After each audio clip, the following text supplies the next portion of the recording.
Bom dia, irmãos. Nossa escola dominical demorou um pouquinho, para chegarmos aqui novamente, mas estamos muito alegres de estarmos com os irmãos aqui na igreja, de estarmos com os irmãos em casa, ouvindo a palavra de Deus e procurando aplicar todos os ensinamentos de Cristo na sua vida. Então é muito importante lembrarmos que escola dominical é um lugar de estudo. E como lugar de estudo, nós devemos ter alguns momentos em que nós guardamos com muito carinho a nossa Bíblia, nosso caderno, nossas anotações e procuramos guardar tudo que vem do Senhor. A nossa classe, ela ficou um tempo estudando o livro de Atos. Quando viemos para cá, no culto aqui na igreja, trouxemos o livro de Atos para terminarmos esse estudo. Por que o livro de Atos é tão importante? Porque ele vai nos contar qual era o propósito da igreja, o que é que Jesus queria, como os discípulos agiram, até o momento em que eles viram Jesus fisicamente pela última vez.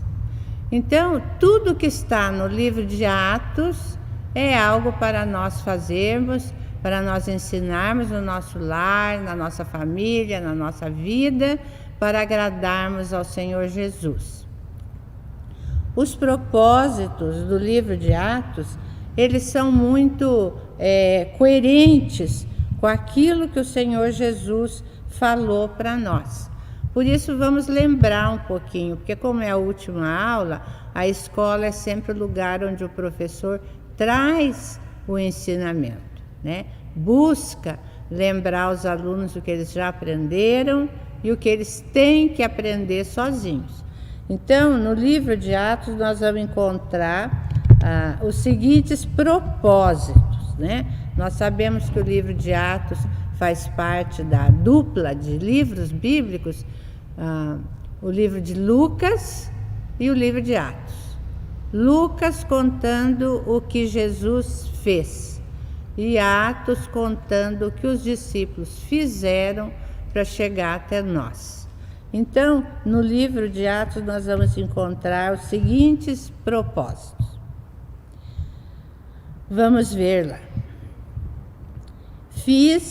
O livro de Atos começa assim.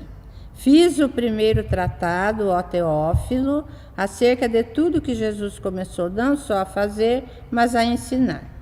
Até o dia em que foi recebido em cima, depois de ter dado mandamentos pelo Espírito Santo aos apóstolos que escolhera, aos quais também, depois de ter padecido, se apresentou vivo, com muitas infalíveis provas, sendo visto por eles por espaço de 40 dias, e falando do que respeita ao reino de Deus. E estando com eles, determinou-lhes que não se ausentassem de Jerusalém, mas que esperassem a promessa do Pai, que disse ele de mim ouvisse. Que promessa seria essa que eles ouviram de Jesus? Que eles deveriam cumprir o dever deles, cumprir o trabalho deles no lugar onde eles nasceram. Então, se Jesus Cristo entrasse aqui hoje e fosse de um em um a cada um de nós, Maria Helena, onde você nasceu? Eu nasci em Jacarezinho. Você cumpriu o meu mandato lá? Você, fulano, nasceu onde? Nasci em Ponta Grossa. Você cumpriu o meu mandato lá? Essa é a pergunta que Jesus Cristo faria a cada um de nós, porque ele mandou: façam a minha palavra no lugar onde vocês nasceram. Muito bem, essa é a palavra dele. Continuando o texto, versículo 5.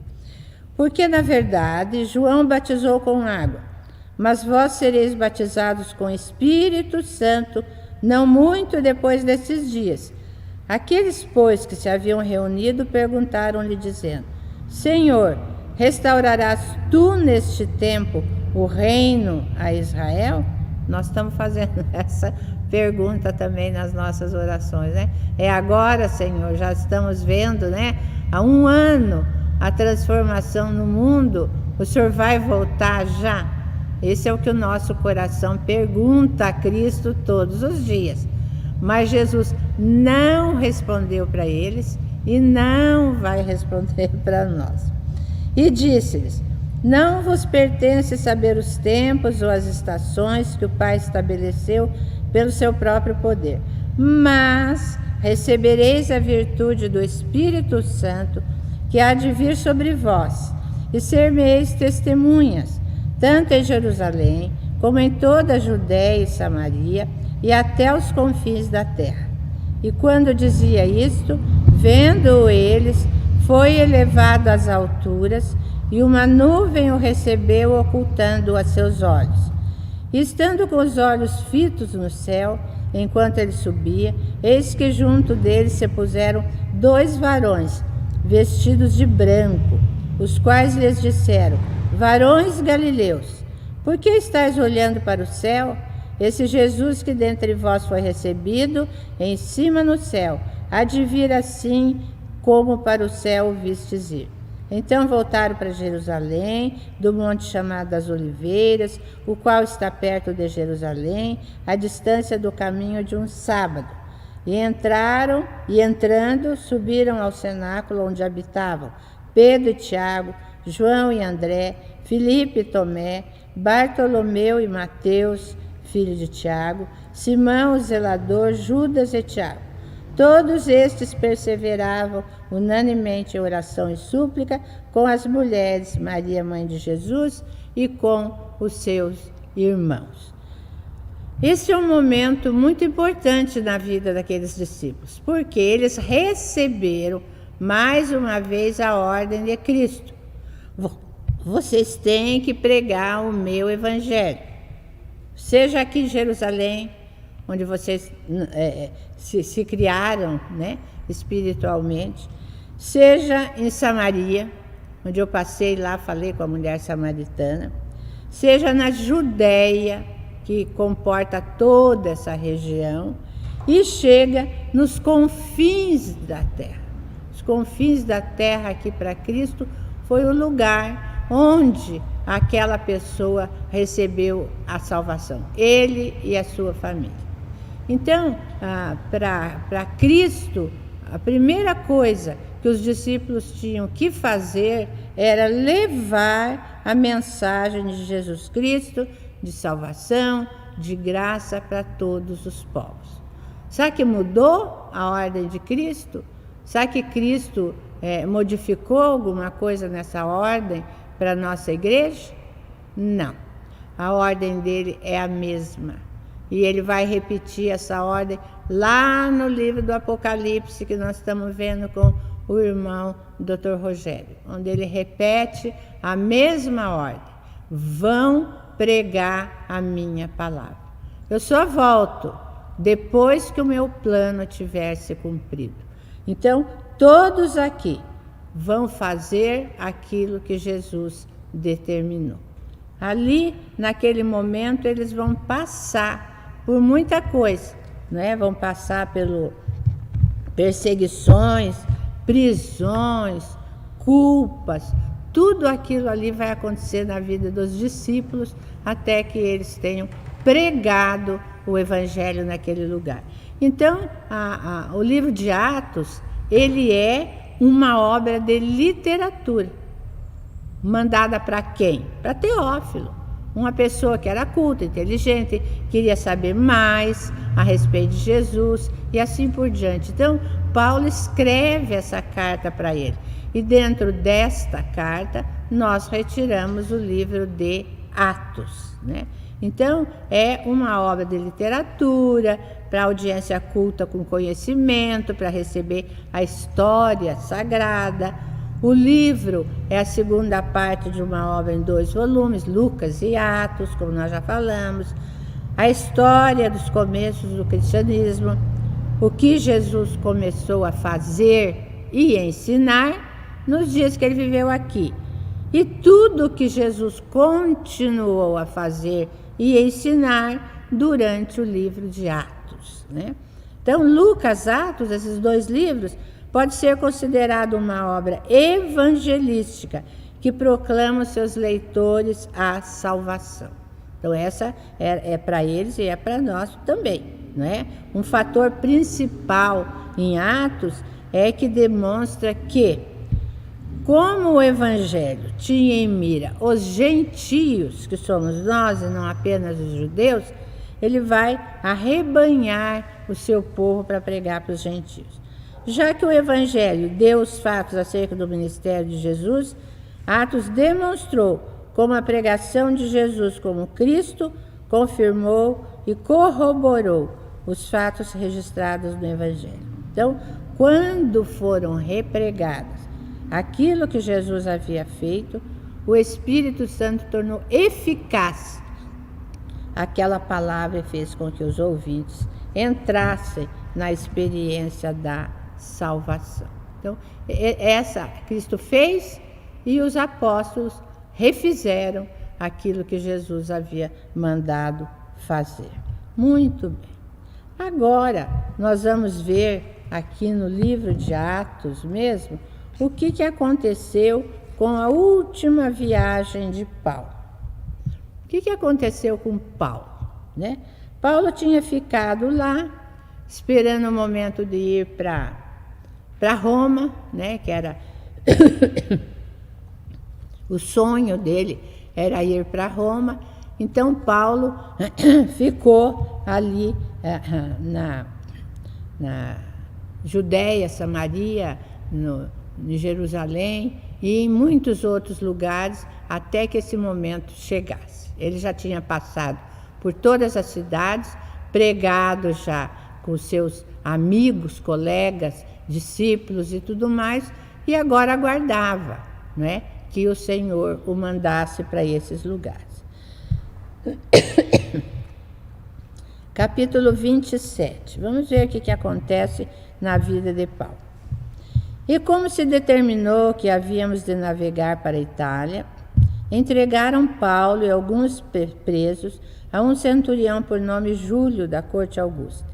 E embarcando nós em um navio adramitino, partimos navegando pelos lugares da costa da Ásia, estando conosco Aristarco, macedônio de Tessalônica. E chegamos no dia seguinte a Sidom, e Júlio, tratando Paulo humanamente, lhe permitiu ir ver os amigos para que cuidassem dele. E partindo dali fomos navegando abaixo de Chipre, porque os ventos eram contrários.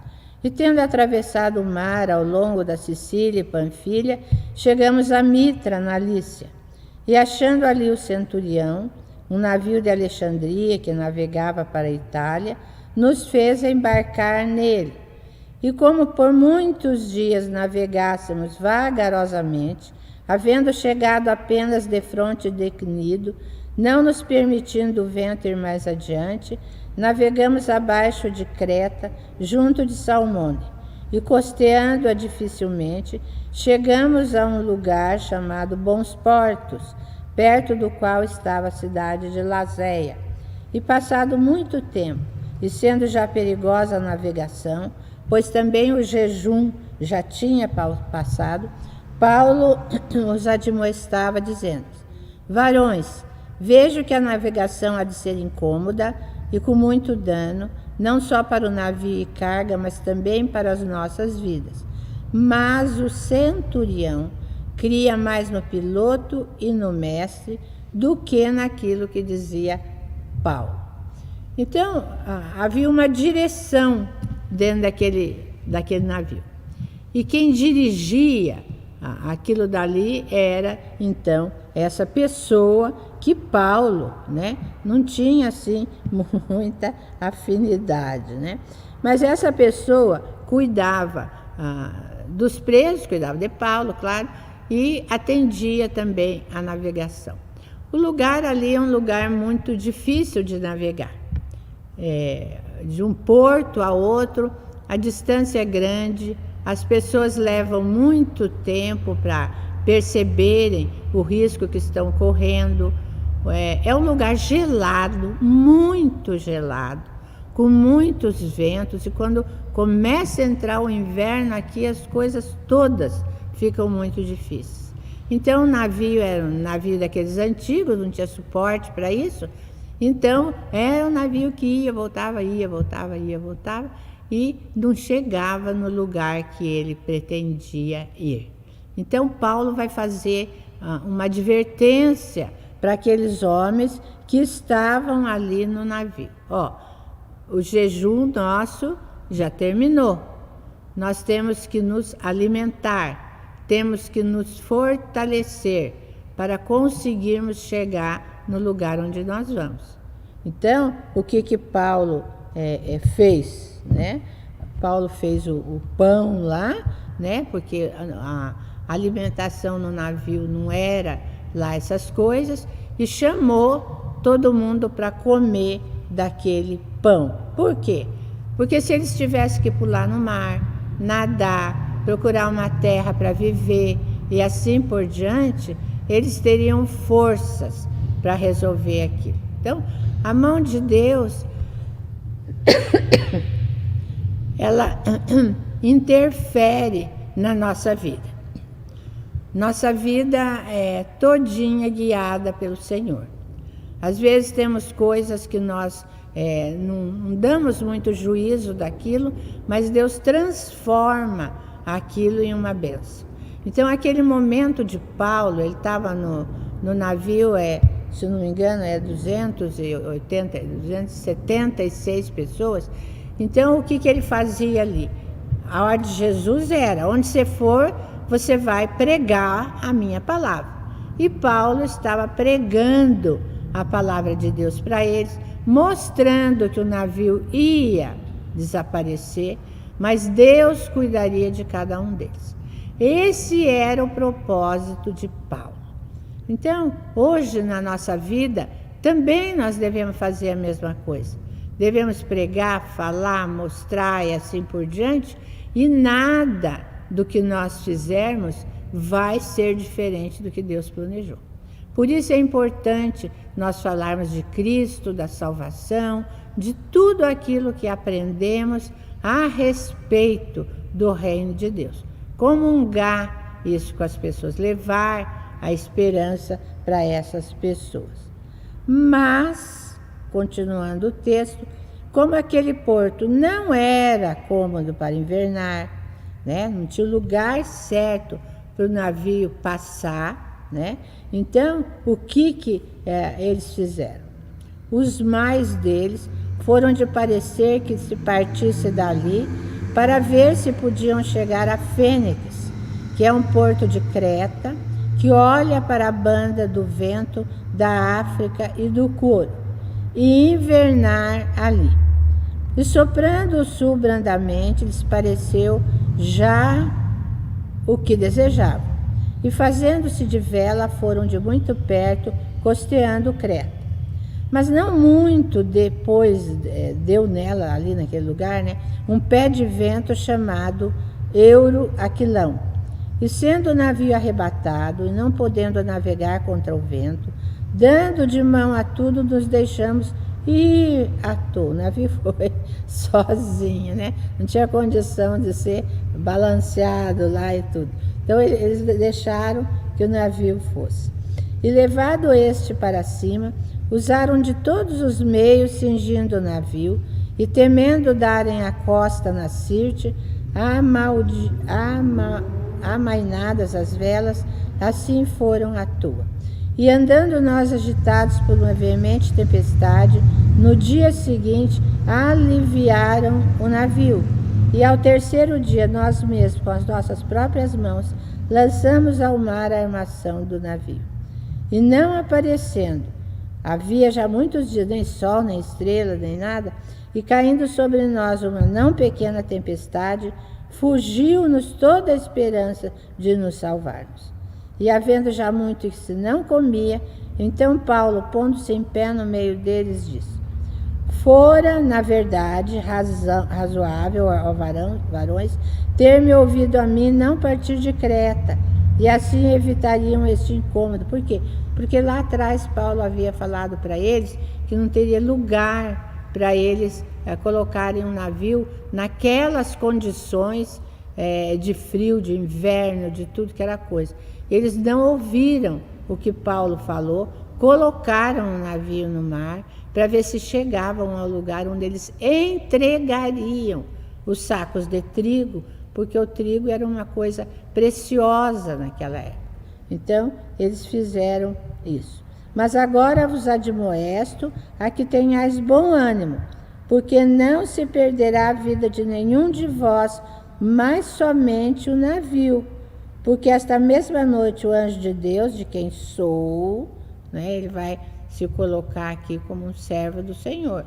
Eu sou de Deus, o anjo do Senhor passou para mim, me apareceu numa visão e me disse, que o anjo falou para ele, dizendo, Paulo, não temas, importa que sejas apresentado a César, e eis que Deus te deu todos quantos navegam contigo. Então, Paulo passou para aqueles homens o que iria acontecer com eles. Se pulassem no mar, se ficassem no navio, o que é que eles fizessem, nenhum deles ia morrer. Deus prometeu a Paulo que conservaria todos eles. Portanto, não era momento de ter medo, era um momento de se alimentar, era um momento de se fortalecer, e quando o Senhor quisesse, ele os colocaria de volta no caminho, né? E vai dizer, é contudo necessário irmos dar numa ilha, né? Então, veja bem, tudo aqui que acontece com eles é propósito de Deus. Propósito de Deus para quê? Para que Paulo pudesse exercer no meio deles o seu papel de servo do Senhor, servo de Jesus Cristo, aquele que saiu para pregar o Evangelho, aquele que veio até ali com esse único intuito e, portanto, ele fez o que Deus mandou, o que Cristo mandou. Vá por todo lado, seja num navio, seja numa canoa, seja numa estrada, seja em qualquer lugar onde eu te colocar, prega a palavra. Isso é o que Cristo está dizendo para nós hoje. Está numa pandemia, tem muita gente em casa, e esse é um período maravilhoso para nós pregarmos a Jesus Cristo, porque as pessoas estão com muito medo de morrer. As pessoas gritam por socorro. As pessoas não se conformam com a morte. Por quê?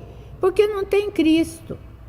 Por isso que às vezes a gente fica meio chateado, meio sem graça, quando vê alguns cristãos se importando demais com a morte. A morte todos nós vamos passar. Alguns em casa, outros na rua, num acidente, nisso, naquilo. Todos nós vamos passar pela morte. Até chegarmos ao Senhor Jesus para prestarmos contas a Ele do que nós fizemos aqui na terra. Portanto, a morte faz parte da nossa vida. E nós devemos, então, levarmos essa mensagem de Cristo aos outros. Aceite a Cristo como teu Salvador e o medo da morte vai desaparecer. Porque não tem outro jeito de chegar a Cristo. Como é que você acha que vai chegar a Cristo? Hein? Como é que você acha que vai chegar até Jesus? Só através da morte. Portanto, a morte faz parte da nossa vida. É algo que não tem nada a ver com aquilo que nós somos ou deixamos de fazer. Quando chegar a hora, Deus aperta o botãozinho lá e o nosso tempo aqui acaba. Então, Jesus está nos dando essa lição muito preciosa, né, para a nossa vida, através de Paulo, né?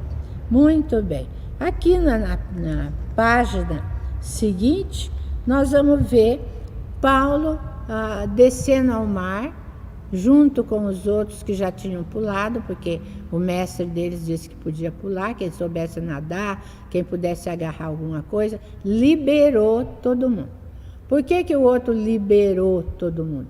Liberou porque Paulo disse que todos iam se salvar. Todos.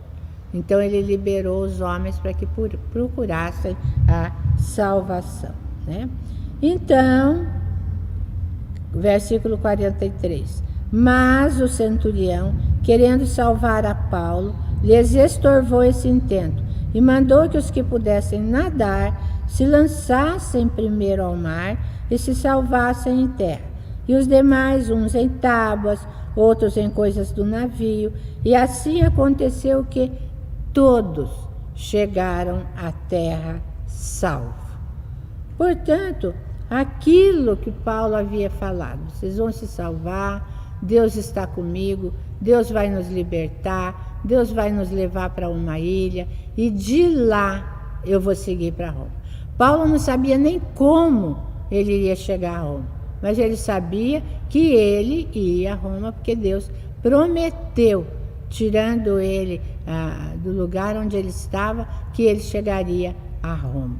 E aqueles homens, então, acreditaram nisso, e pularam no mar, e se nadaram, se salvaram, chegaram naquelas beiradas. Se você for olhar o mapa, né? Nós estivemos lá em Malta, viajando, meu marido, e nós vimos o lugar onde tudo se abre, né?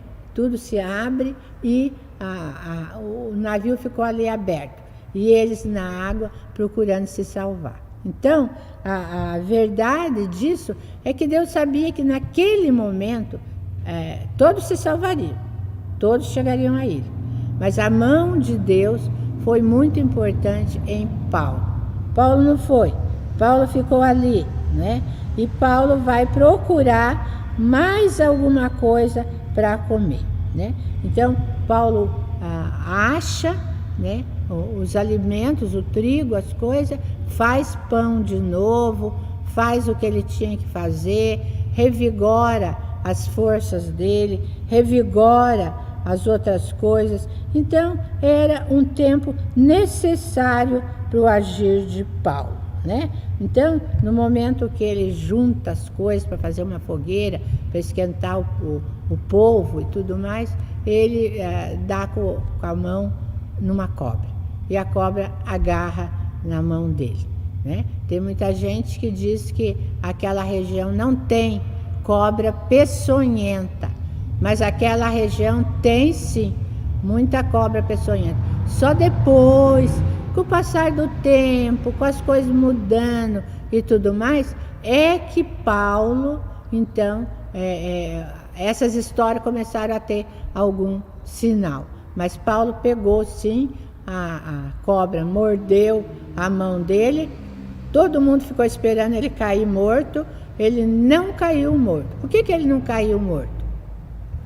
Porque Deus havia prometido de levá-lo com vida para todos os lugares que ele deveria ir. Então ele chegaria vivo a Roma para pregar o evangelho, não só aos irmãos, mas todos que ele fosse conhecendo lá. Então ele balançou a mão e a cobra caiu, né? E eles esperavam, o versículo 6 do 28, mas eles esperavam que viesse a inchar ou a cair morto de repente, mas tendo esperado já muito e vendo que nenhum incômodo lhe sobrevinha, mudando de parecer, diziam que era um Deus. Então, ele não precisava fazer mais nada, Deus havia protegido a sua vida. E ali naquele lugar onde eles desceram, onde o navio estava encrencado, não podia mais sair dali, eles foram levados à casa de uma pessoa que tomava conta daquele lugar, né? O nome dele era o pai de Públio, que Paulo foi ver e, havendo orado, pôs as mãos sobre ele e o curou. Aí vieram pessoas ali da ilha trazendo os doentes para que Paulo orasse, curasse e eles fossem libertos das enfermidades. Então foi um momento muito próprio, muito correto para que Paulo pudesse chegar a Roma. Muito bem.